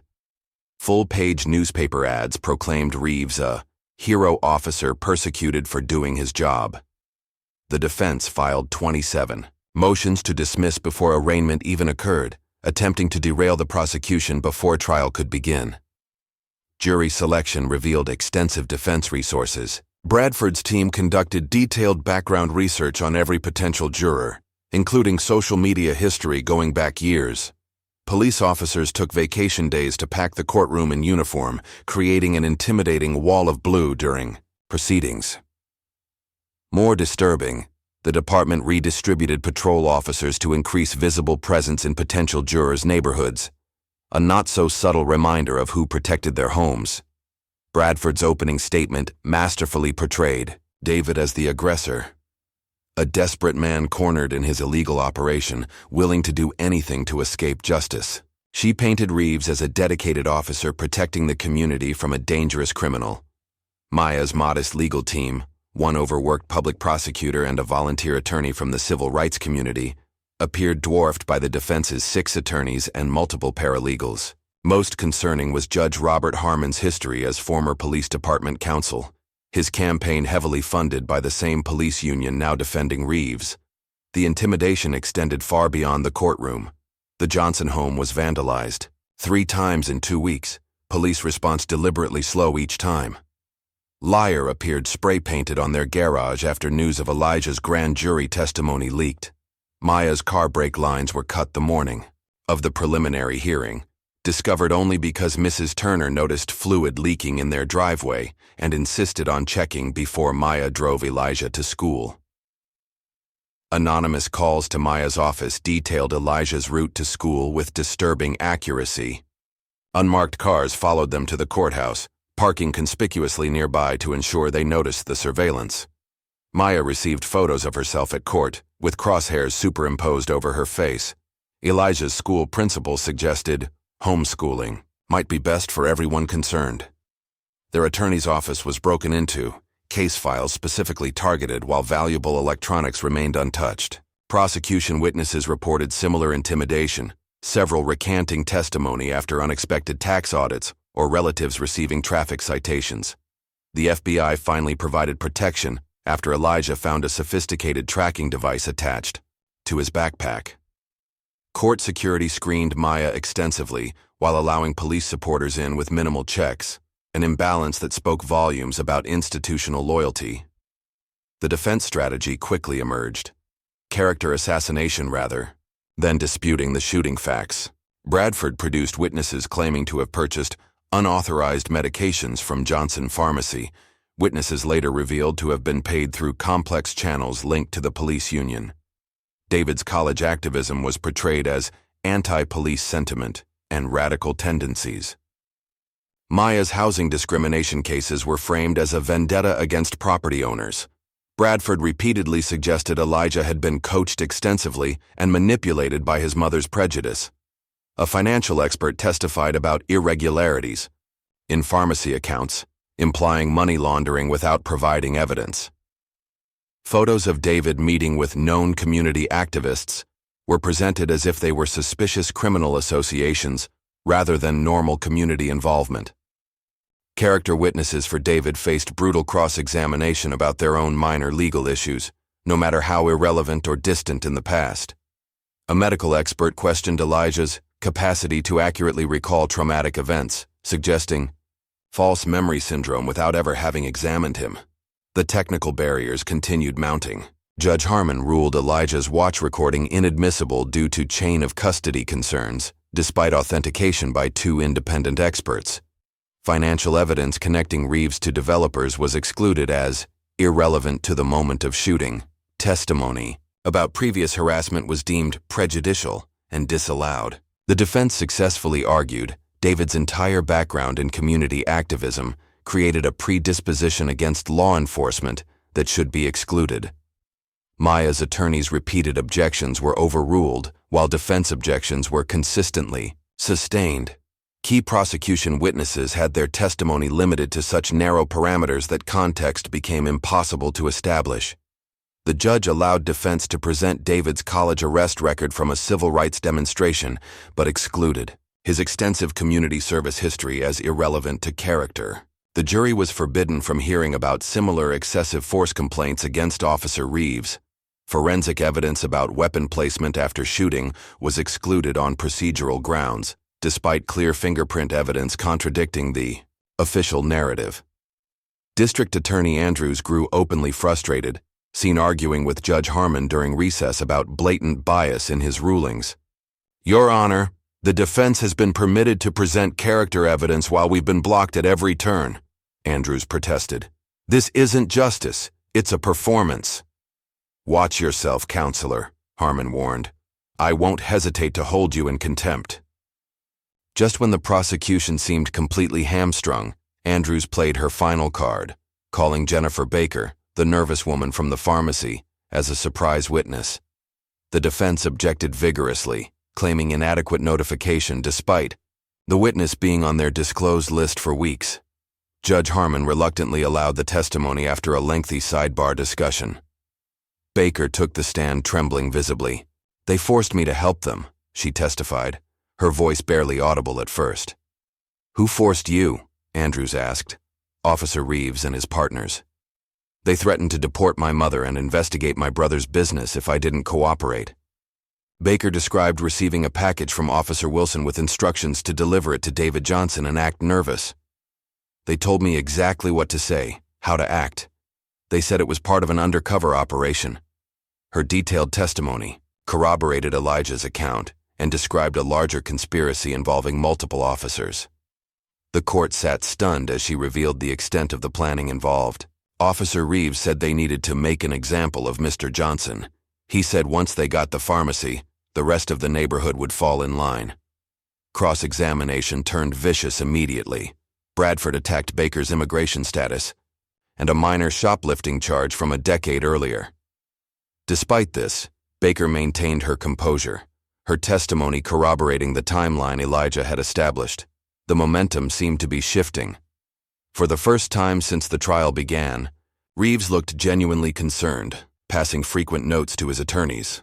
Police attendance in the gallery thinned noticeably as the testimony continued through a second day. Then everything changed again. During the lunch break, security cameras captured Officer Wilson approaching Baker in the courthouse bathroom. Though no audio was recorded, the body language was clear: intimidation. When Baker returned for afternoon testimony, she appeared visibly distraught, makeup hastily reapplied over tear tracks. Her testimony shifted dramatically. "I may have misunderstood the instructions I was given," she said, contradicting her morning statements. Andrews immediately objected, requesting a witness tampering investigation. Judge Harmon overruled without explanation. By the end of the day, Baker had recanted key elements of her testimony. "Officer Reeves never directly instructed me to do anything illegal," she concluded, avoiding eye contact with everyone in the courtroom.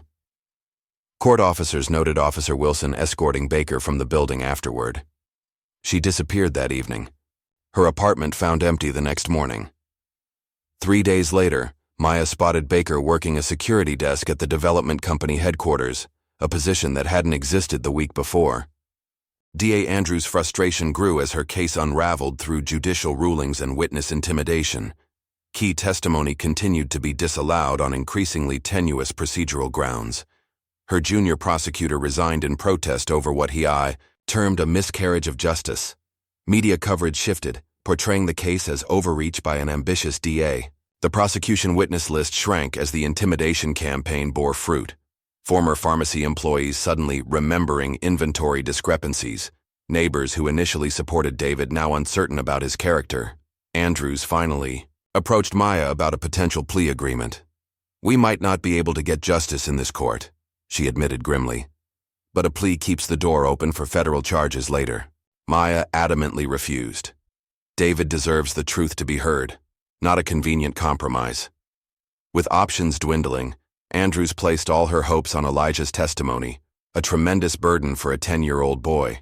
She spent hours coaching him, knowing he represented their final chance for conviction. "Just tell the truth exactly as you remember it," she advised. "Don't let them confuse you or make you angry." The defense, sensing the threat Elijah's testimony posed, filed motions to exclude him based on competency concerns. Judge Harmon denied these motions, one of his few rulings favoring the prosecution, noting Elijah's academic record and the grand jury's prior acceptance of his testimony. Before Elijah could testify, however, Maya was called to the stand. She maintained composure through initial questioning about the timeline and events surrounding David's death. Then, defense attorney Bradford introduced body cam footage of the pharmacy aftermath without warning. The courtroom screen showed David's body, blood pooling around him on the white pharmacy floor. Maya gasped, gripping the witness stand so tightly her knuckles whitened. "Mrs. Johnson, isn't it true you immediately accused these officers without knowing what happened?" Bradford asked as the footage played on repeat. I knew my husband wasn't a drug dealer, Maya answered, her voice strained. Bradford forced her to watch the footage repeatedly, questioning her about obstruction of officers at the scene. Each viewing seemed to physically pain Maya, who struggled to maintain her composure. The final breakdown came when Bradford asked, "If you were so concerned about threats, why didn't you protect your husband better?" "They murdered him," Maya shouted through tears. "They hunted him for months and murdered him." Judge Harmon immediately ordered her testimony stricken, instructing the jury to disregard the emotional outburst. Maya was helped from the courtroom by her sister, passing Elijah, who watched with steely determination. In the bathroom, Maya sobbed uncontrollably as her sister tried to comfort her. "I've failed him," she whispered. "I've failed David." The door opened, and Elijah entered, ignoring his aunt's protest that this was the women's restroom. "It's okay, Mom," he said with remarkable calm. "I was there. I saw everything. I remember everything." He demonstrated remarkable recall of courtroom proceedings, identifying weaknesses in the defense strategy. "Dad always said the truth is like medicine. Sometimes it tastes bad, but it makes things better." Maya's concern was palpable. "They'll try to break you like they broke Ms. Baker." Elijah's response revealed surprising maturity. "They expect me to be scared. That's their weakness." He outlined his strategy. "I'll tell the truth so simply they can't twist it." From his pocket, he pulled the recording watch. "And I have something they don't know about." District Attorney Andrews arrived to find Elijah confidently preparing Maya for what was to come. The decision was made. Elijah would be their final witness. The next morning, the courtroom fell silent as Elijah took the stand. His small frame barely visible above the witness box, he placed his hand on the Bible and swore to tell the truth, his voice clear and unwavering. Andrews established his background quickly: his age, his academic achievements, his relationship with his father. Then came the critical moment. "Elijah, is the person who shot your father in this courtroom today?" Time seemed to stretch as everyone held their breath. Elijah's arm rose slowly but steadily, with no hesitation in the movement. His finger extended directly at Officer Reeves. "He killed my daddy," Elijah stated clearly. But that's not all he did. The courtroom erupted in gasps and murmurs. Judge Harmon called for order, his gavel cracking sharply against the sound block. As chaos erupted around him, Elijah's focus narrowed to Reeves's face, specifically his eyes. The courtroom sounds faded, as memories flooded back, not just of the shooting, but of everything that had led to this moment. When order was restored, Elijah's testimony continued, stunning the courtroom with its detail and precision. He methodically recounted each incident of harassment with perfect recall of dates, times, and participants. What had previously seemed like isolated events now connected into a clear pattern of corruption and intimidation. On April 12th at 3:17 p.m., Officer Reeves came to our pharmacy claiming to conduct a health inspection. He wore white gloves and ran his fingers along shelves looking for dust. When he couldn't find any violations, he said, "Would be a shame if something happened to this place." Elijah recounted the midnight meeting he had witnessed, describing the conversation between Reeves, Harrison, and Councilman Porter about clearing obstacles and making the pharmacy corner vacant by quarter's end. Defense objections grew increasingly desperate as Elijah remained unshakable in cross-examination. Bradford attempted to confuse him with misleading questions about timelines, but Elijah corrected her politely each time. "No, ma'am. That happened on June 3rd, not June 5th. It was raining that morning, and Officer Reeves was wearing his department raincoat with the tear on the left sleeve." The jury took extensive notes, fully engaged with his testimony in a way they hadn't been with other witnesses. Several jurors openly glared at Reeves when Elijah described the final confrontation in precise detail. "Dad was holding his phone when Officer Reeves shot him," Elijah stated firmly. "I could see the black phone case with the pharmacy logo clearly in his hand. Then Officer Reeves took a gun from his ankle holster and put it next to my dad's hand." While the other officers looked shocked, his voice never wavered, his eyes locked on Reeves throughout the testimony.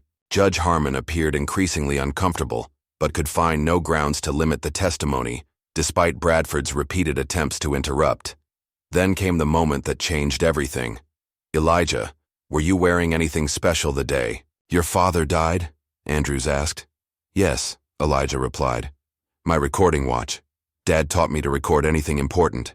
Bradford erupted from her seat. "Objection. This wasn't in discovery," Andrews countered calmly. "The witness only revealed its existence yesterday, Your Honor. We immediately provided it to the defense as required." After a lengthy sidebar, Judge Harmon reluctantly allowed the recording, though his expression suggested he recognized the potential impact on the case. The courtroom speakers played crystal-clear audio of the pharmacy confrontation. David's voice came through distinctly. "I'm reaching for my phone to call my attorney." Gunshots followed, then the unmistakable sound of metal object being placed on the floor. Reeves's voice. "He went for a weapon. We all saw it. The timing made it impossible for David to have had a weapon before being shot." A collective gasp swept through the courtroom as the timeline contradicted the entire defense case. A technical expert confirmed the recording's authenticity, the timestamp matching exactly with 911 calls and dispatch records. Defense attorney. Bradford frantically whispered to an increasingly pale-faced Reeves, while jury members exchanged significant glances. Bradford demanded the recording be ruled inadmissible, citing various technicalities including obtained by a minor without consent.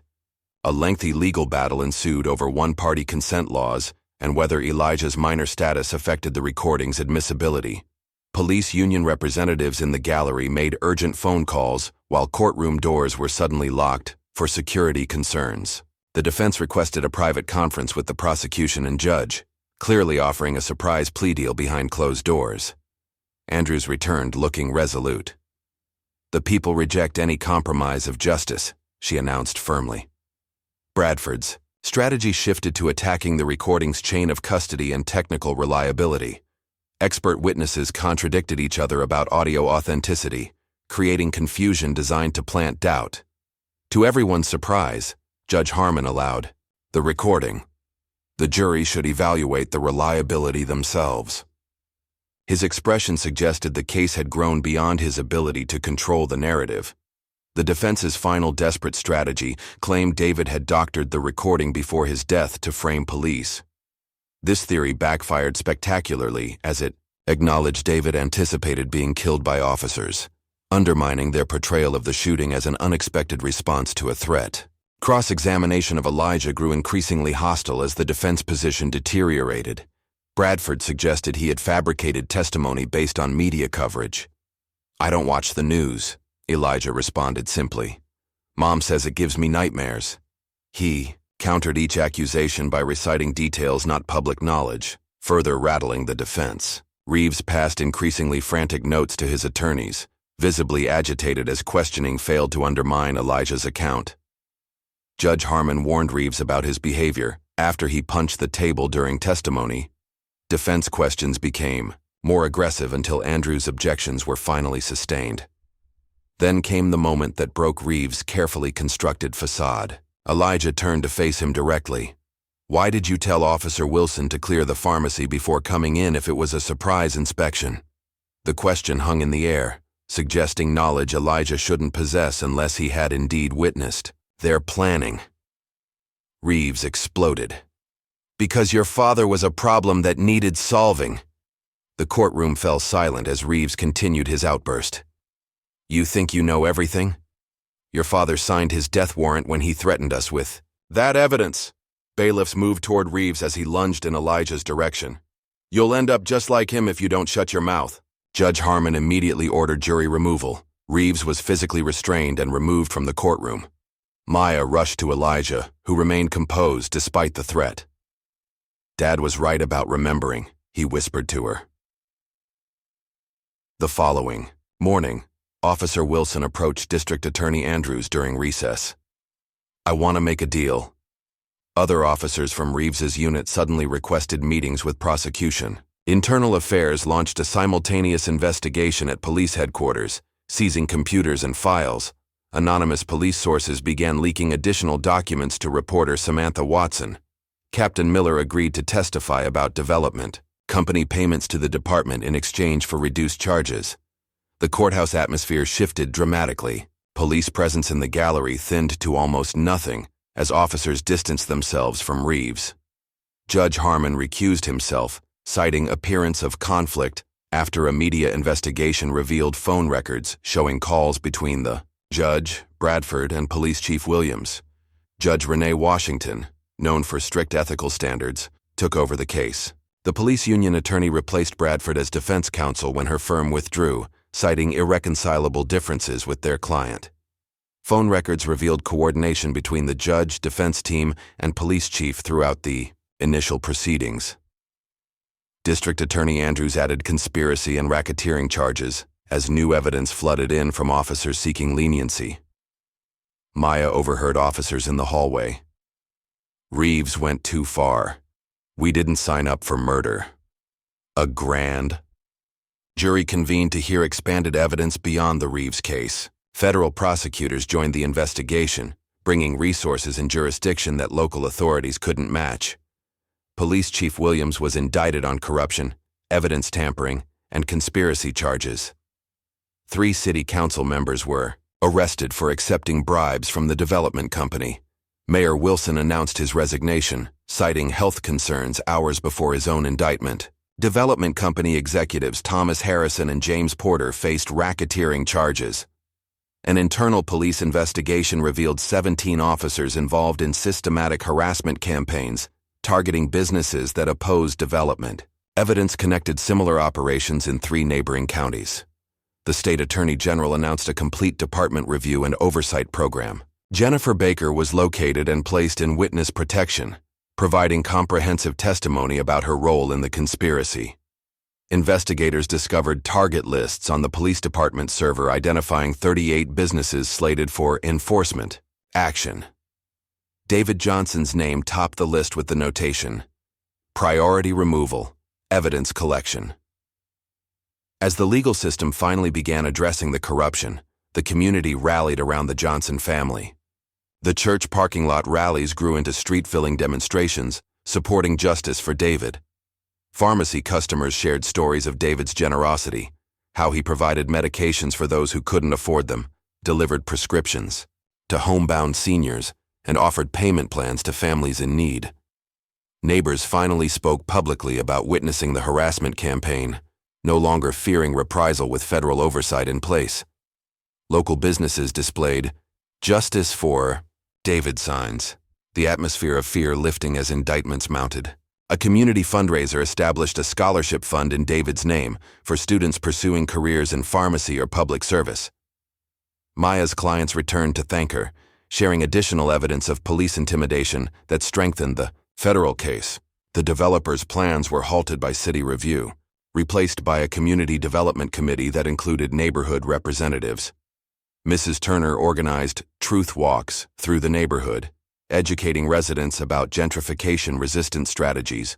A memorial garden was planted, where David was killed, with community members maintaining it daily.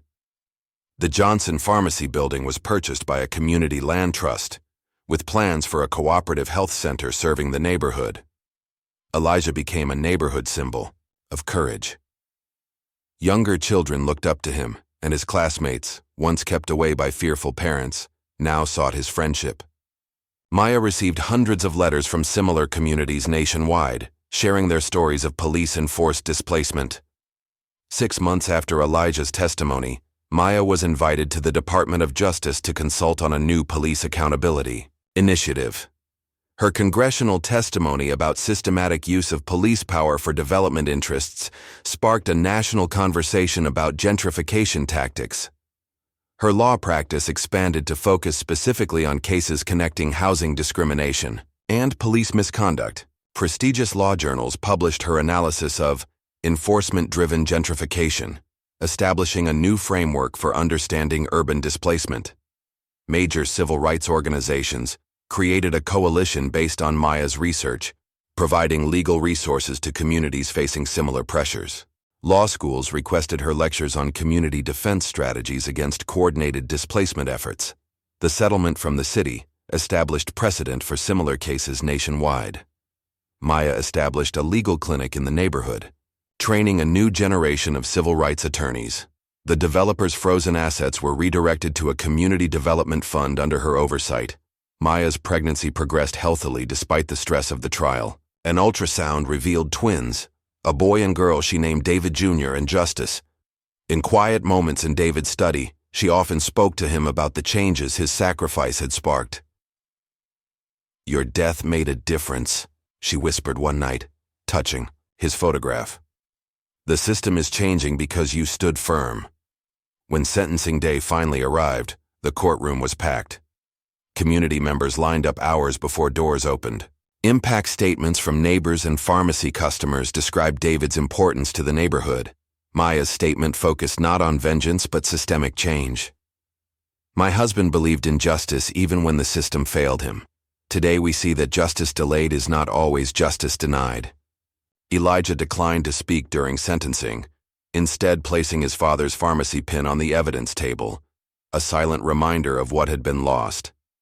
Judge Washington acknowledged the broader implications beyond the individual case. "This court has witnessed not just a murder, but the attempted murder of justice itself through corruption of the very systems designed to protect citizens." Reeves was given the maximum sentence, 30 years without parole, plus consecutive terms for corruption charges.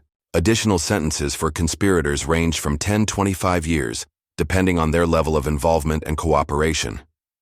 As officers led Reeves away, he made one final threat to Elijah. "This isn't over, boy." The comment, captured by courtroom microphones, added years to his sentence for witness intimidation. Media coverage highlighted the case as a potential turning point in police accountability. Samantha Watson's investigative series won national awards and prompted reviews of similar cases nationwide. 1 year later, a ribbon-cutting ceremony marked the opening of the David Johnson Community Justice Center in the renovated pharmacy building. The facility housed a legal clinic, community pharmacy run as a nonprofit, and advocacy training center. Maya stood proudly with 1-year-old David Jr. in her arms, Justice toddling beside her holding Elijah's hand. Now 11, Elijah had grown taller and more confident, though his eyes still held a seriousness beyond his years. "My father believed that remembering is the first step toward justice," Elijah told the gathered crowd. "But remembering without action changes nothing. This center represents both memory and action combined." National news covered the center's opening, highlighting successful reforms following the case. The police department operated under new leadership with a community oversight board wielding actual authority. The development project had been reimagined with affordable housing requirements and local business preservation at its core. Maya had resumed her law practice, now specializing in police accountability cases nationwide. Elijah started middle school with top grades despite his traumatic year, founding a student social justice club despite being the youngest member. His bedroom walls, once covered with evidence diagrams, now displayed news clippings of similar cases across the country. He had begun connecting these incidents into patterns, showing the same analytical skills that had helped bring down Reeves. On the anniversary of the verdict, Elijah visited his father's grave alone. The simple headstone read, "David Johnson, beloved husband, father, healer, truth-teller." Elijah placed the pharmacy pin, the mortar and pestle that had been a Johnson family symbol for 2 generations, on the headstone. "We remembered everything, Dad. Just like you asked," he said softly, "and we changed things." The memorial garden surrounding the grave bloomed with flowers planted by neighbors, the pharmacy building visible in the distance with its new purpose. As Elijah turned to leave, dozens of community members approached with flowers and stories about his father. Mrs. Turner wrapped an arm around his shoulders. "Your daddy would be so proud of you, child." Elijah took his mother's hand as they walked away together, his father's watch still on his wrist, the one that had captured the truth when everyone tried to bury it. "It's still recording, Dad," he whispered as they reached the car. "Always will be."